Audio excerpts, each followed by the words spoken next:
Hello friends, addicted to কুকিংয়ে তোমাদের সকলকে জানাই অনেক অনেক স্বাগত। আজকে আবার একটা ভেজিটেবল রেসিপি নিয়ে চলে এসেছি তোমাদের কাছে। বিশেষ করে বাচ্চাদের কিন্তু এই লেডিস ফিঙ্গারটার প্রতি একটু বেশি আগ্রহ থাকে। প্রত্যেকটা বাচ্চাই বেশ ভালোবাসে দেখেছি এই লেডিস ফিঙ্গার বা ভিন্ডি খেতে। তো ভিন্ডি আমার খুব একটা পছন্দের নয়, তবুও আমি ট্রাই করেছি এই ভিন্ডি মশলাটা সুন্দরভাবে বানাতে, যাতে আমার সঙ্গে সঙ্গে অন্যদেরও এটা খেতে ভালো লাগে। আজকে যে রেসিপি আমি করেছিলাম চিকেনের পাতলা ঝোল রাঙা আলু দিয়ে, সেই সঙ্গে কচুরলতি ইলিশ মাছের মাথা দিয়ে। তো তার সঙ্গে ভাবলাম একটু অন্যভাবে ভিন্ডিটা রান্না করি, তাতে খেতেও ভালো লাগবে, অন্যদের একটা অন্যরকম একটা বাচ্চাদের রেসিপি, সেটা বাচ্চাদের পক্ষে বেশ ইন্টারেস্টেড হবে। তাই শুরু করলাম। ভিন্ডিগুলো দুপাশটা কেটে পেটটা একটু চিড়ে নিয়েছি লম্বা করে, দেখালাম তোমাদের। আর সেই সঙ্গে একটা প্যান গরম করে তাতে কিছুটা বাদাম, কিছুটা ছোলা ভাজা, কাঁচা লঙ্কা, বেশ কিছুটা রসুন, কালো জিরে আর তিল বেশ ভালো করে দিয়ে একটু গরম করে নিয়েছি, জাস্ট যাতে একটু গুঁড়ো করে নিতে পারি। এটা কিন্তু পাউডার মতো হবে না, এটা একটু গুঁড়ো হবে, দানা দানা ভাব থাকবে। এর সঙ্গে কাঁচা লঙ্কার একটা দুর্দান্ত ফ্লেভার, অসাধারণ একটা টেস্ট আসবে আশা করি এই ধনেপাতা কাঁচা লঙ্কার জন্য। অন্যদিকে তেল গরম করে এই যে ভিন্ডির পেটটা আমি একটুখানি চিড়ে রেখেছিলাম লম্বালম্বিভাবে, দুপাশটা কেটে, সেই ভিন্ডিগুলোকে আমি তেলে হালকা করে অল্প আঁচে কিন্তু ভেজে নেব। ভাজা ঠিক বলবো না, এটা কাঁচা একটা ফ্লেভারটা যাতে বেরিয়ে যায় সেই জন্য আমি এটা করছি, এবং আমার যাতে পুর ভরতে একটু সুবিধা হয় তার জন্যই আমি এই ভিন্ডিটাকে হালকা করে একটু তেলের উপর নেড়ে চেড়ে নেব।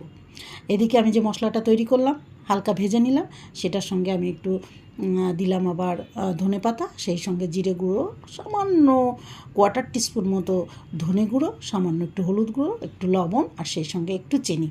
আমি কিন্তু একটু নারকেলও ব্যবহার করেছি, তোমাদের দেখাচ্ছি পরে। নারকেল যেহেতু ছিল ঘরে, নারকেল সবজির মধ্যে পুর হিসাবে ইউজ করলে সেটা অসাধারণ লাগে, তাই আমি অল্প কিছুটা মানে 2-3 টিস্পুন হবে আমি নারকেলটা দিয়েছি, দিয়ে এটাকে গুঁড়ো করে নেব। নারকেলটা দেওয়ার পরে পুরটা কিন্তু ছেড়ে ছেড়ে যাবে না, বেশ একটু মাখা টাইপের ভাব হবে, তাতে পুরটা ভরতে আমার সুবিধা হবে। দেখো কি সুন্দর একটা পুর তৈরি হয়েছে। এবার যে ঢ্যাঁড়সগুলো আমি ভাজছিলাম সেইগুলোকে আমি কিন্তু এবার তুলে নিলাম। এটা হালকা একটু ভেজে দেওয়ার ফলে দেখবে ভিন্ডিটা একটু লুজ হয়ে যায়, যার ফলে পুরটা ভরতে সুবিধা হয়।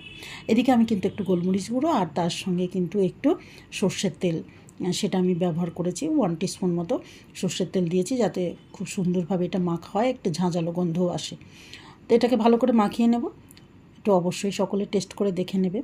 এটা আমি আরেকটা রেসিপি এইভাবে বানিয়েছিলাম, সেটা হচ্ছে করলার বাদাম করলা, যেটা করেছিলাম আমি, তো অনেকটা সেই টাইপেরই এটা করার চেষ্টা করেছি। জানি না কেমন লাগবে তোমাদের, আশা করি সকলের ভালো লাগবে, সকলে একটু করে দেখো। এবার যে পুরটা আমি তৈরি করেছিলাম সেই পুরটা আমি ভিন্ডির ভিতরে সুন্দর করে ভরে দেব। এটা ভরতে কিন্তু খুব একটা টাইমও লাগবে না, কারণ এর পেটটা কিন্তু সফট হয়ে গেছে অনেকটা হালকা ভেজে নেওয়ার ফলে। তো পুরগুলো খুব সুন্দর করে আমি ভরে নিয়েছি। একটু ভাজার সময় পুর একটু বেরিয়ে গেলে সেটা কিন্তু আরও বেশি টেস্টি হয়। তো এদিকে আমি একটা প্লেটের উপর অল্প একটু বেসন নিয়ে নিয়েছি, যাতে এই অল্প পেটটা যেদিকটা আমি পুরটা ভরেছি বেসনের গায়ে হালকা একটু লাগিয়ে নেব। নিলে কি হবে, এটা বেশ ক্রাঞ্চি একটা ভাবও আসবে, আবার এটা গোলাটা খুব একটা বেরোবেও না পুরটা বাইরে। আমি এবার এইগুলো যে দিকটা আমি কেটেছিলাম সেই দিকটা নিচের দিকে করে এটাকে ফ্রাই করব। ফ্রাইটা যেটা আমি করব সেটাও কিন্তু সঠিক যে ফ্রাই সেটা না, শ্যালো ফ্রাই বলতে পারো।